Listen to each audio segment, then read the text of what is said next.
Bismillahirrahmanirrahim. Assalamualaikum warahmatullahi wabarakatuh. Kembali lagi dengan saya Deddy Supriyadi. Nah, di video kali ini saya akan membahas terkait untuk persiapan tes wawancara untuk calon PPS Pemilu tahun 2024. Sebelumnya saya ucapkan selamat kepada teman-teman yang sudah dinyatakan lolos tes tertulis CAT untuk pemilu tahun 2024, khususnya bagi teman-teman yang sudah mendaftar PPS. Nah, tinggal nanti teman-teman persiapkan diri untuk menghadapi seleksi wawancara. Nah, di video ini saya akan membuat kisi-kisi ataupun bahan untuk belajar bersama kaitannya untuk persiapan tes seleksi wawancara PPS untuk pemilu tahun 2024. Seperti biasa, untuk teman-teman yang belum subscribe, silakan bantu subscribe dan juga jangan lupa untuk nyalakan loncengnya. Langsung saja kita ke pembahasannya. Nah, di sini pertanyaan-pertanyaan yang sering muncul pada tes wawancara PPK dan PPS serta jawabannya. Nah, ini kita terkhusus untuk PPS kali ini ya. Nah, pengetahuan kepemiluan. A. Teknis penyelenggaraan pemilu.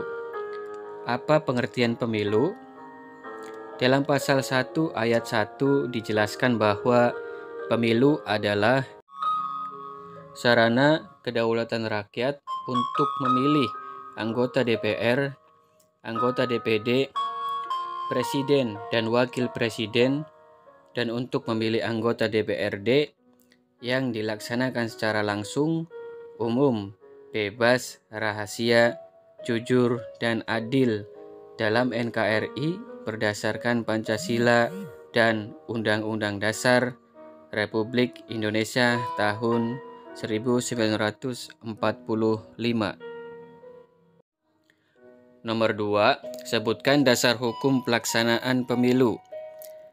Dasar hukum pelaksanaan pemilu yaitu Undang-Undang Dasar tahun 1945 pasal 22E ayat 1 sampai 6. Kemudian Undang-Undang Nomor 7 tahun 2017 tentang pemilu.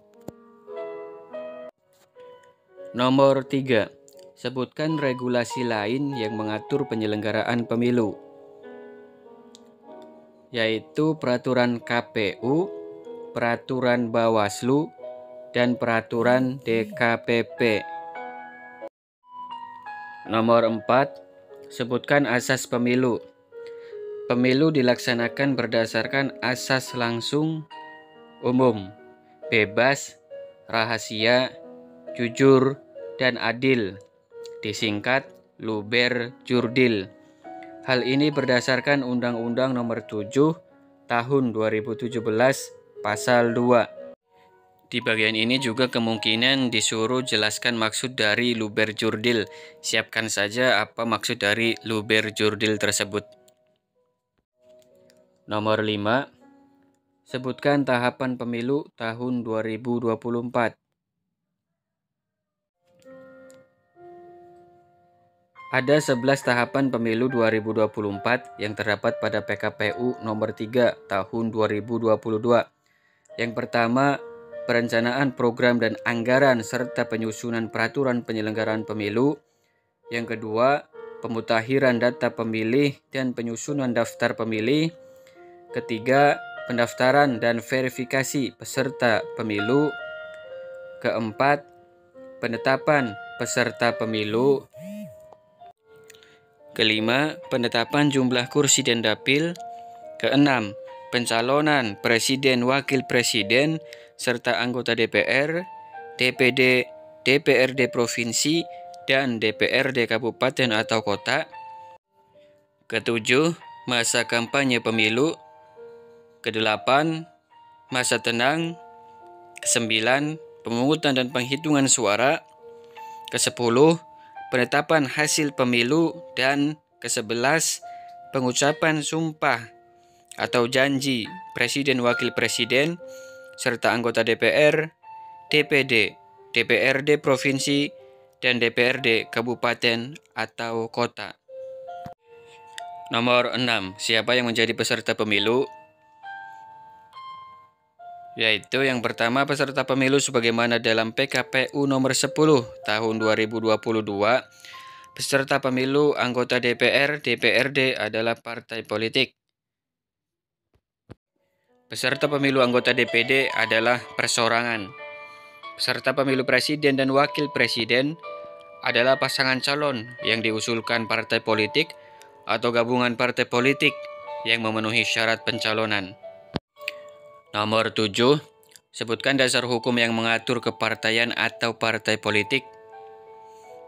Jawabannya yaitu Undang-Undang Nomor 2 Tahun 2011, perubahan atas Undang-Undang Nomor 2 Tahun 2008 tentang partai politik. Nomor 8. Sebutkan syarat minimal dukungan calon anggota DPD. Jawabannya, syarat dukungan calon anggota DPD didasarkan pada rumus berikut. Silakan teman-teman lihat. Nah, di sini jumlah penduduk dalam DPT dan juga dukungan paling sedikit ya. Nah, di sini yang pertama itu jumlah penduduk dalam DPT sampai 1 juta. Dukungan paling sedikitnya yaitu 1000 pemilih. Jumlah penduduk dalam DPT 1 juta sampai 5 juta, dukungan paling sedikitnya yaitu 2000 pemilih. Jumlah penduduk dalam DPT 5 juta sampai 10 juta, dukungan paling sedikit yaitu 3000 pemilih. Jumlah penduduk dalam DPT 10 juta sampai 15 juta, dukungan paling sedikit yaitu 4000 pemilih. Jumlah penduduk dalam DPT lebih dari 15 juta, dukungan paling sedikit yaitu 5000 pemilih. Nah, mungkin itu saja untuk teman-teman semua untuk video saya kali ini. Ini hanya video sebagai bahan belajar dan juga kisi-kisi untuk persiapan teman-teman yang sudah dinyatakan lolos tes tertulis atau CAT calon PPS 2024. Dan semoga video ini bermanfaat dan juga nanti teman-teman yang sudah lolos tes tertulis atau CAT tersebut bisa menggunakan video ini sebagai bahan belajar. Semoga teman-teman nanti bisa lancar dalam proses wawancara seleksi PPS dan bisa dinyatakan nanti menjadi 3 besar atau 3 terpilih yang akan menjadi PPS di desa atau kelurahan atau sebutan lain yang bisa ikut menyukseskan pemilu tahun 2024 nanti. Itu saja, terima kasih. Jangan lupa untuk yang belum subscribe silahkan subscribe dan jangan lupa nyalakan loncengnya. Akhir kata, wallahul muwaffiq ila aqwamit thoriq. Wassalamualaikum warahmatullahi wabarakatuh.